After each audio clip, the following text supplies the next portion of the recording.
D K Shivakumar ಅವರು ತುಂಬಾ ಸಂಕಷ್ಟದ ದಿನಗಳನ್ನ ನೋಡಿದ್ದಾರೆ. ತಿಹಾರ್ ಜೈಲಲ್ಲಿ ಇದ್ದಾಗ ನೀವೆಲ್ಲ ಅವ್ರಿಗೆ ಹೇಗ್ ಧೈರ್ಯ ತುಂಬಿದ್ರಿ? ಹೇಗಿತ್ತು ಸಿಚುವೇಶನ್? ಒಬ್ಬ ಮನುಷ್ಯನ ವ್ಯಕ್ತಿತ್ವನ ನೀವು ಅಳತೆ ಮಾಡಬೇಕು ಅಂದ್ರೆ ಕಷ್ಟದ ಸಮಯದಲ್ಲಿ ನೀವು ನೋಡೋಂಥದ್ದಾಗಬೇಕು. ಒಬ್ಬ ಮನುಷ್ಯನ ವ್ಯಕ್ತಿತ್ವನ ನೀವು ಅಳತೆ ಮಾಡಬೇಕು ಅಂದ್ರೆ ಕಷ್ಟದ ಸಮಯದಲ್ಲಿ ನೀವು ನೋಡೋಂಥದ್ದಾಗಬೇಕು.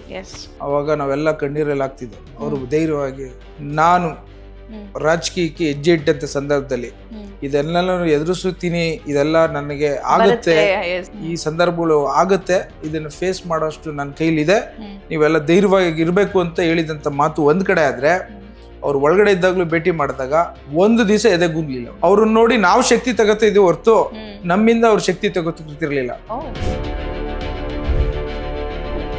ಮರೆಯಕ್ಕಾಗದೇ ಇರುವಂತಹ ಸಿಚುವೇಶನ್ ಯಾವ್ದಾದ್ರು ಹಂಚ್ಕೋಬಹುದಾ? ಆಸ್ಪತ್ರೆಯಲ್ಲಿ ಹುಷಾರಿಲ್ಲದೆ ಸಂದರ್ಭ ಡೆಲ್ಲಿಲಿ ಬಿಜೆಪಿಯವರು ಹೇಗಾದ್ರೂ ಮಾಡಿ ತೊಂದರೆ ಕೊಡಬೇಕು ಇವ್ರಿಗೆ ಅಂತ ಅರೆಸ್ಟ್ ಮಾಡಕ್ ಡಿಸೈಡ್ ಮಾಡಿದ್ರು. ಅದೊಂದು ಕರಾಳ ಒಂದು ಕ್ಷಣ ಅಂತ ಹೇಳಬಲ್ಲೆ. ಡಿ ಕೆ ಶಿವಕುಮಾರ್ ಅವರು ಸಿಎಂ ಆದ ನಂತರ ಸಿದ್ದರಾಮಯ್ಯನವರ ಬಣ ಚದುರಿ ಹೋಗಿದೆ ಅಂತ ಜನ ಮಾತಾಡ್ಕೊಳ್ತಿದ್ದಾರೆ, ಏನಂತೀರಿ? ಸಿದ್ದರಾಮಯ್ಯ ಸಾಹೇಬರು ಮತ್ತು ಡಿ ಕೆ ಶಿವಕುಮಾರ್ ಸಾಹೇಬರು ಎರಡು ಕಣ್ಣುಗಳಿದ್ದಂಗೆ ಕರ್ನಾಟಕದ ಕಾಂಗ್ರೆಸ್ ಪಕ್ಷಕ್ಕೆ. ಓಕೆ, ಮುಕ್ತ ಮನಸ್ಸಿನಿಂದ ಸಿದ್ದರಾಮಯ್ಯ ಅವರು ಸಪೋರ್ಟ್ ಮಾಡ್ತಿದ್ದಾರೆ ಅಥವಾ ಮಾರ್ಗದರ್ಶನ ಕೊಡ್ತಿದ್ದಾರೆ ಡಿ ಕೆ ಶಿವಕುಮಾರ್ಗೆ ಅಂತ ಅನ್ಸುತ್ತಾ? ಅಫ್ಕೋರ್ಸ್, ಅದ್ರ ಬಗ್ಗೆ ಏನು ನೀವು ಬೇರೆ ವಿಶ್ಲೇಷಣೆ ಮಾಡೋಂಥ ಅವಶ್ಯಕತೆ ಇಲ್ಲ. ಡಿ ಕೆ ಶಿವಕುಮಾರ್ ಅವರು ತುಂಬಾ ಸಂಕಷ್ಟದ ದಿನಗಳನ್ನ ನೋಡಿದ್ದಾರೆ. ತುಂಬಾ ಕಷ್ಟಕರ ದಿನಗಳು ಬಂದ್ವು, ಜೈಲ್ ಕೂಡ ನೋಡಿ ಬಂದ್ವು. ಸೊ ನೀವು ಅವ್ರನ್ನ ತುಂಬಾ ಹತ್ತಿರದಿಂದ ನೋಡಿರೋದ್ರಿಂದ ತಿಹಾರ್ ಜೈಲಲ್ಲಿ ಇದ್ದಾಗ ನೀವೆಲ್ಲ ಹೇಗೆಲ್ಲ ಸಪೋರ್ಟ್ ಮಾಡಿದ್ರಿ? ಅವ್ರಿಗೆ ಹೇಗ್ ಧೈರ್ಯ ತುಂಬಿದ್ರಿ? ಹೇಗಿತ್ತು ಸಿಚುವೇಶನ್? ಇವಾಗ ಎಲ್ಲರೂ ಸಂಭ್ರಮಿಸ್ತಾ ಇದ್ದಾರೆ ಸರ್, ಆ ದಿನ ನೆನಪಿಸ್ಕೊಳ್ತಾ ಇಲ್ಲ. ನಾನು ಅದಕ್ಕೊಂದು ಮಾತು ಹೇಳ್ತೀನಿ. ಇದು ಒಬ್ಬ ಮನುಷ್ಯನ ವ್ಯಕ್ತಿತ್ವನ ನೀವು ಅಳತೆ ಮಾಡಬೇಕು ಅಂದ್ರೆ ಕಷ್ಟದ ಸಮಯದಲ್ಲಿ ನೀವು ನೋಡೋಂಥದ್ದಾಗಬೇಕು. ಡಿ ಕೆ ಶಿವಕುಮಾರ್ ಸಾಹೇಬರು ಅರೆಸ್ಟ್ ಮಾಡ್ತಾರೆ ಅಂತ ನಾವೆಲ್ಲ ಇದ್ದಾಗ ಒಂದು 5-6 ಜನ ಮಾತ್ರ ಇದ್ದು, ಅವಾಗ ನಾವೆಲ್ಲ ಕಣ್ಣೀರಲ್ಲಿ ಆಗ್ತಿದ್ವು. ಅವರು ಧೈರ್ಯವಾಗಿ ನಾನು ರಾಜಕೀಯಕ್ಕೆ ಹೆಜ್ಜೆ ಇಟ್ಟಂತ ಸಂದರ್ಭದಲ್ಲಿ ಇದೆಲ್ಲ ಎದುರಿಸುತ್ತೀನಿ, ಇದೆಲ್ಲ ನನಗೆ ಆಗುತ್ತೆ, ಈ ರೀತಿಯ ನನ್ನ ಗುಣಕ್ಕೆ ತಕ್ಕಂತೆ ವಿರೋಧಗಳನ್ನು ಬಂದಂತ ಸಂದರ್ಭದಲ್ಲಿ ಈ ಸಂದರ್ಭಗಳು ಆಗುತ್ತೆ, ಇದನ್ನು ಫೇಸ್ ಮಾಡೋಷ್ಟು ನನ್ನ ಕೈಲಿದೆ, ನೀವೆಲ್ಲ ಧೈರ್ಯವಾಗಿ ಇರಬೇಕು ಅಂತ ಹೇಳಿದಂತ ಮಾತು ಒಂದ್ ಕಡೆ ಆದ್ರೆ, ಅವ್ರು ಒಳಗಡೆ ಇದ್ದಾಗ್ಲೂ ಭೇಟಿ ಮಾಡಿದಾಗ ಒಂದು ದಿವಸ ಎದೆಗುಂದ್ಲಿಲ್ಲ. ಅವ್ರನ್ನ ನೋಡಿ ನಾವು ಶಕ್ತಿ ತಗೋತಾ ಇದೀವಿ ಹೊರತು ನಮ್ಮಿಂದ ಅವ್ರ ಶಕ್ತಿ ತಗೋತಿರ್ಲಿಲ್ಲ.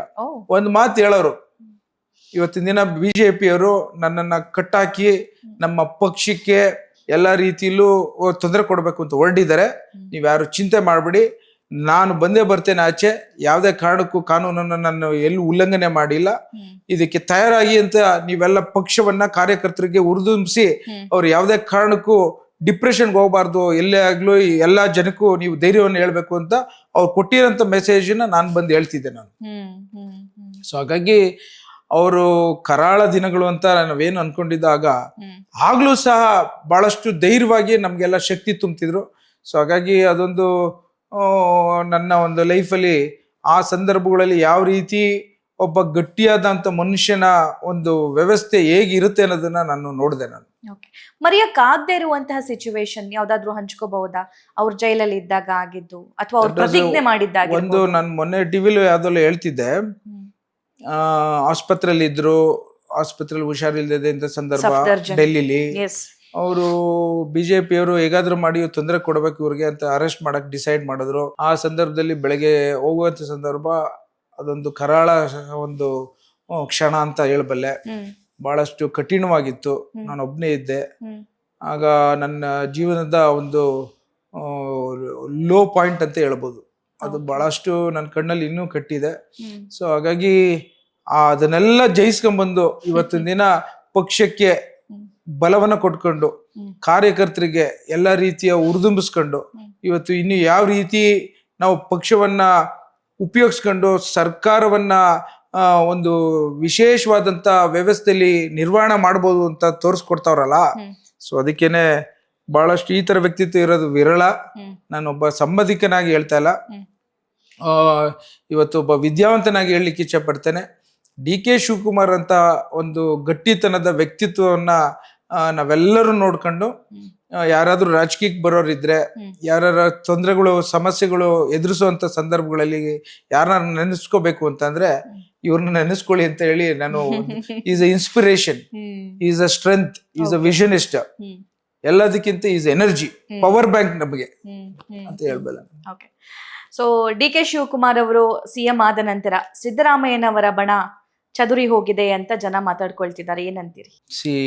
ಸಿದ್ದರಾಮಯ್ಯ ಸಾಹೇಬರು ಮತ್ತು ಡಿ ಕೆ ಶಿವಕುಮಾರ್ ಸಾಹೇಬರು ಎರಡು ಕಣ್ಣುಗಳಿದ್ದಂಗೆ ಕರ್ನಾಟಕದ ಕಾಂಗ್ರೆಸ್ ಪಕ್ಷಕ್ಕೆ. ಓಕೆ. ಸೊ ಹಾಗಾಗಿ ಸಿದ್ದರಾಮಯ್ಯ ಸಾಹೇಬರು 8 ವರ್ಷ ಒಂದು ಕಾಂಗ್ರೆಸ್ ಪಕ್ಷದಲ್ಲಿ ಮುಖ್ಯಮಂತ್ರಿಯಾಗಿ ಇವತ್ತು ಜನರಿಗೆ ವಿಶೇಷವಾದಂತ ಭಾಗ್ಯ, ಅನ್ನದ ಭಾಗ್ಯದಿಂದ ಹಿಡಿದು ಎಲ್ಲಾ ಭಾಗ್ಯಗಳು ಕೊಟ್ಟಿದ್ದಂತ ಭಾಗ್ಯ ಸರದಾರ್ ಅವರು. ಹಾಗೇನೆ ಇವತ್ತು ಡಿ ಕೆ ಶಿವಕುಮಾರ್ ಸಾಹೇಬರು ಅವರನ್ನ ಆಶೀರ್ವಾದವನ್ನ ಪಡ್ಕೊಂಡು ಇವತ್ತು ಕಾಂಗ್ರೆಸ್ ಪಕ್ಷಕ್ಕೆ ಬಲವನ್ನ ತುಂಬಿಸ್ಬೇಕು ಅಂತ ಹೇಳಿ ವಿಶೇಷ ಸ್ಥಾನದಲ್ಲಿ ಇವತ್ತೊಂದು ಕೂತಿದ್ದಾರೆ. ಅವ್ರು ಸದಾಕಾಲ ಅವರಿಬ್ರು ಮತ್ತೊಮ್ಮೆ 2028ಕ್ಕೆ ಕಾಂಗ್ರೆಸ್ ಪಕ್ಷವನ್ನ ತಂದು ಅತಿ ಹೆಚ್ಚಿನ ಶಾಸಕರನ್ನ ಗೆಲ್ಲಿಸಿ ಒಂದು ಇತಿಹಾಸವನ್ನು ಸೃಷ್ಟಿ ಮಾಡ್ತಾರೆ ಅಂತ ಹೇಳ್ಬಲ್ಲೆ ನಾನು. ಮುಕ್ತ ಮನಸ್ಸಿನಿಂದ ಸಿದ್ದರಾಮಯ್ಯ ಅವರು ಸಪೋರ್ಟ್ ಮಾಡ್ತಿದ್ದಾರೆ ಅಥವಾ ಮಾರ್ಗದರ್ಶನ ಕೊಡ್ತಿದ್ದಾರೆ ಡಿ ಕೆ ಶಿವಕುಮಾರ್ಗೆ ಅಂತ ಅನ್ಸುತ್ತಾ? ಅಫ್ಕೋರ್ಸ್ ಲಾಸ್ಟ್ ಟೈಮ್ ಹೋಗಿದ್ರಲ್ಲ ಮನೆಗೆ ಕೂತ್ಕೊಂಡು ಅವ್ರು ಹೇಳಿದ್ರು ಯಾವ ರೀತಿ ಇರಬೇಕು, ಯಾವ ರೀತಿ ಇದನ್ನ ನಮ್ಮ ಪಾರ್ಟಿಯ ವ್ಯವಸ್ಥೆಯಲ್ಲಿ ಹೋಗ್ಬೇಕು ಅನ್ನೋದನ್ನ ಸದಾಕಾಲ ಅವ್ರು ಮಾರ್ಗದರ್ಶನ ಕೊಡ್ತಾ ಇದ್ದಾರೆ. ಅದ್ರ ಬಗ್ಗೆ ಏನು ನೀವು ಬೇರೆ ವಿಶ್ಲೇಷಣೆ ಮಾಡೋಂಥ ಅವಶ್ಯಕತೆ ಇಲ್ಲ. ಓಕೆ.